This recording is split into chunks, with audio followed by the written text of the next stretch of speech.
കണ്ണീരും ചോരയും ചേർന്നാണ് കടലുണ്ടാകുന്നത്. ആ കടലിനടിയിൽ നിന്ന് സൂര്യൻ ഉദിച്ചു വരും. ആ സൂര്യന്റെ തീ ഈ കോട്ട ചാമ്പലാക്കും. അത്തരമൊരു തീയാണ് ഇന്ന് ലിജോ ജോസ് പല്ലിശ്ശേരി എന്ന് പറയുന്ന സംവിധായകൻ നമ്മുടെ പ്രിയപ്പെട്ട ലാലേട്ടനെ വെച്ച് മലൈക്കോട്ടെ വാലുവിലൂടെ ഇന്ന് തിയേറ്ററിലേക്ക് ഇറക്കി വിട്ടിട്ടുള്ളത്. ആ തീ എത്രത്തോളം കോട്ടയെ ചാമ്പലാക്കിയിട്ടുണ്ട് എന്നുള്ളതാണ് നമ്മൾ ഈ വീഡിയോയിലൂടെ നോക്കുന്നത്. മലൈക്കോട്ടെ വാലിബൻ സിനിമയെക്കുറിച്ച് എനിക്ക് തോന്നുന്നു അത്ര പെട്ടെന്ന് വളരെ ഈസി ആയിട്ട് വിലയിരുത്താൻ പറ്റുന്ന ഒരു സിനിമയായിട്ട് എനിക്ക് തോന്നുന്നില്ല. കുറച്ച് ഡിഫിക്കൽട്ടാണ്. കാരണം എന്താണെന്ന് വെച്ചാൽ നമ്മുടെ പേഴ്സണൽ അഭിപ്രായവും അതുപോലെ തന്നെ ഒരു മാസ് ഓഡിയൻസ് ഒരു പൊതു അഭിപ്രായവും കൂടി എങ്ങനെയൊക്കെ ചേർന്ന് പോകും എന്നുള്ളത് കുറച്ച് ആശയക്കുഴപ്പം നേരിടുന്ന ഒരു കാര്യമാണ്. എനിക്ക് എൻ്റെ പേഴ്സണൽ അഭിപ്രായം പറയാം. എനിക്ക് സിനിമ ഇഷ്ടപ്പെട്ടു. പക്ഷേ എല്ലാവർക്കും ഒരുപോലെ ഇഷ്ടമാകുമോ എന്നുള്ളതൊരു സംശയമാണ്. അതിലേക്ക് ഞാൻ വരാം. ഒരുപാട് പോസിറ്റീവായിട്ടുള്ള കുറേ കാര്യങ്ങളുണ്ട്. അതിനകത്ത് എനിക്ക് തോന്നുന്നു ഏറ്റവും ഗംഭീരമായിട്ട് വന്നിട്ടുള്ളത് ഇതിൻ്റെ സിനിമാറ്റോഗ്രാഫിയാണ്.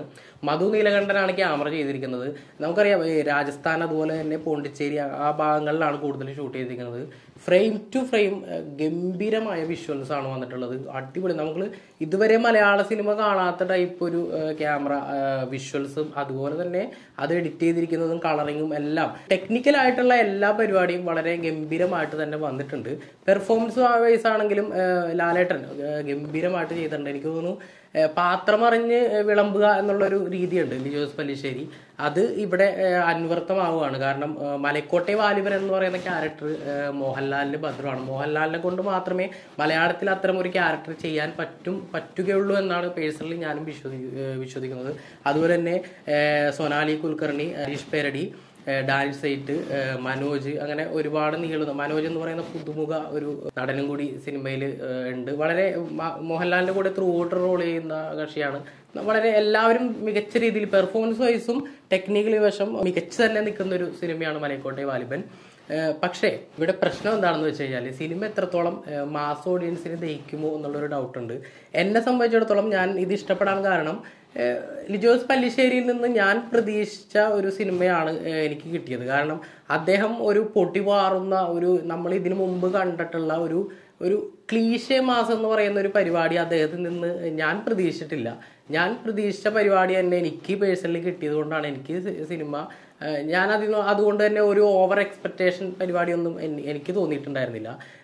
ഒരുപക്ഷെ ഒരു മുണ്ടുപറി അല്ലെങ്കിൽ ഒരു മീശപിരി ഫാൻസിനൊക്കെ ഈ സിനിമ എത്രത്തോളം ഇഷ്ടമാകും എന്നുള്ളത് ഡൗട്ടാണ്. പിന്നെ അതുപോലെ തന്നെ നമ്മൾ കണ്ട് പോകുന്ന മലയാള സിനിമയുടെ ഒരു ചേരുവകളുണ്ടല്ലോ, ഒരു സ്ഥിരം കണ്ടുവരുന്ന ഒരു ക്ലീശേ പരിപാടി. അത്തരം ആളുകൾക്ക് ഈ സിനിമ എത്രത്തോളം ദഹിക്കും എന്നെനിക്കറിയില്ല. എന്നെ സംബന്ധിച്ചിടത്തോളം ഞാൻ സിനിമ വിലയിരുത്തുന്നത് വെറൈറ്റി ആയിട്ടുള്ള കുറച്ച് പരിപാടികൾ സിനിമയിൽ വരണം എന്നുള്ളത് തന്നെയാണ്. അതുകൊണ്ട് തന്നെ എനിക്ക് സിനിമ വളരെ ഇഷ്ടപ്പെട്ടു.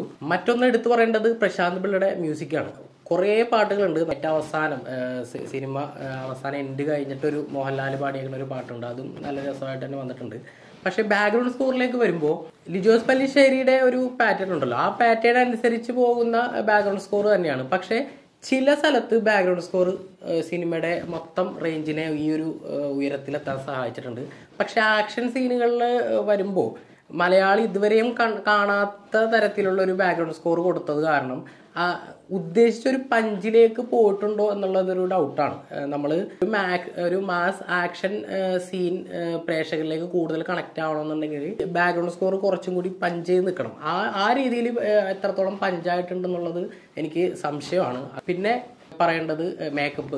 റോണക് സേവ്യർ, അദ്ദേഹം ഒരു സ്റ്റേറ്റ് അവാർഡ് വിന്നർ കൂടിയാണ്. വളരെ ഗംഭീരമായിട്ട് ആ ഒരു സിനിമയുടെ ടോട്ടൽ മൂഡിനെ കണക്ട് ചെയ്യാനായിട്ട് പ്രേക്ഷകരിലേക്ക് കൂടുതൽ കണക്ട് ചെയ്യാനായിട്ട് എന്താ പറയുക, മേക്കപ്പ് അതുപോലെ തന്നെ കോസ്റ്റ്യൂം പരിപാടികളൊക്കെ നന്നായിട്ട് തന്നെ വന്നിട്ടുണ്ട്. സിനിമയുടെ പ്രൊമോഷന്റെ ഭാഗമായിട്ട് ഇന്റർവ്യൂവിലും അതുപോലെ തന്നെ പ്രസ് മീറ്റിലൊക്കെ നിരന്തരമായിട്ട് ഒരു ക്രൂ പറഞ്ഞുകൊണ്ടിരുന്നത്, അതുപോലെ തന്നെ മോഹൻലാലും പറഞ്ഞുകൊണ്ടിരുന്നത്, ഇതൊരു അമർചിത്രകഥ രൂപത്തിലാണ് ഈ കഥ പോകുന്നത്.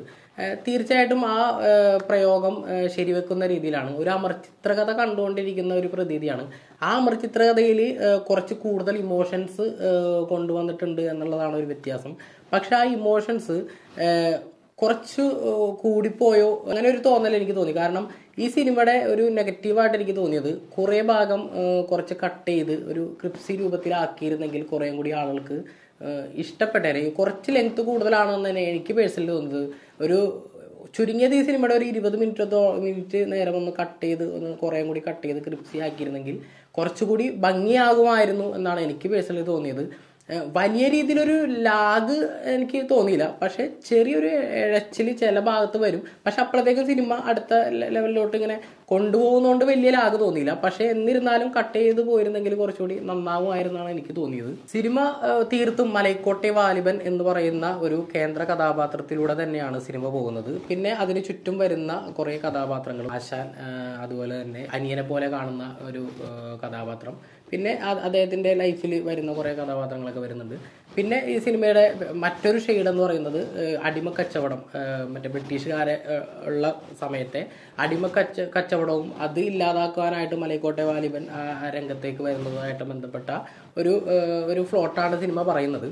പിന്നെ ക്ലൈമാക്സിലോട്ട് എത്തുമ്പോൾ ഇതിൽ നിന്നെല്ലാം മാറി ഒരു ഇമോഷണൽ ബാക്ക്ഗ്രൗണ്ട് കൊടുത്തുകൊണ്ട് ക്ലൈമാക്സിലൊരു മറ്റൊരു രീതി വരുത്താനായിട്ട് ശ്രമിച്ചിട്ടുണ്ട്. അത് ക്ലൈമാക്സ് എനിക്ക് വർക്കൗട്ടായി. പക്ഷേ ആ ക്ലൈമാക്സിലോട്ട് എത്തിക്കാൻ കൊടുത്ത ഒരു ഇമോഷണൽ പരിപാടി കുറച്ചൊന്ന് വലിഞ്ഞു പോയി, കുറച്ചൊന്ന് നീണ്ടുപോയെന്നാണ് എനിക്ക് പേഴ്സണലി തോന്നിയത്. അവിടെയാണ് ഞാൻ നേരത്തെ പറഞ്ഞത് കുറച്ചുകൂടി ഒന്ന് കട്ട് ചെയ്തൊന്ന് കൃത്യമാക്കിയിരുന്നെങ്കിൽ ഭംഗിയാകുമായിരുന്നു എന്ന് തോന്നിയത്. സിനിമയിൽ കണ്ടിരിക്കേണ്ടതായ അല്ലെങ്കിൽ കാണാവുന്നതായിട്ടുള്ള നല്ല കുറേ എലമെന്റ്സുകളുണ്ട്, പ്രത്യേകിച്ച് ക്യാമറ, ആ വിഷ്വൽസ് പരിപാടിയൊക്കെ. അത് ഒരു പുതിയൊരു രീതിയിലൊരു മാസ് പരിവേഷം കൊടുത്തുകൊണ്ടാണ്. ആ മാസ് ഒരു ലിജോസ് പല്ലിശ്ശേരിയുടെ ഒരു ടിപ്പിക്കൽ മാസാണ്. അത് സാധാരണ ഒരു ക്ലീശേ മാസല്ല. അപ്പോൾ അതുകൊണ്ട് തന്നെ കണ്ടിരിക്കേണ്ടതായിട്ടുള്ള കുറേ പരിപാടികൾ സിനിമയിലുണ്ട് എന്നാണ് എനിക്ക് പേഴ്സണലി തോന്നിയത്. അതുകൊണ്ടാണ് ഞാൻ സിനിമ എനിക്കിഷ്ടപ്പെട്ടു എന്ന് പറയാൻ കാരണം. ഏതായാലും വ്യത്യസ്തമായ ഒരു പ്രമേയവും അതുപോലെ തന്നെ വ്യത്യസ്തമായ ഒരു അവതരണവും ഒക്കെ ഇഷ്ടപ്പെടുന്ന ഒരു സിനിമാ പ്രേമിയാണ്, നിങ്ങളൊരു സിനിമ ആസ്വാദകനാണ് എങ്കിൽ നിങ്ങൾക്ക് തീർച്ചയായിട്ടും മലൈക്കോട്ടെ വാലിബൻ ഇഷ്ടമാകുമെന്നാണ് എനിക്ക് തോന്നുന്നത്.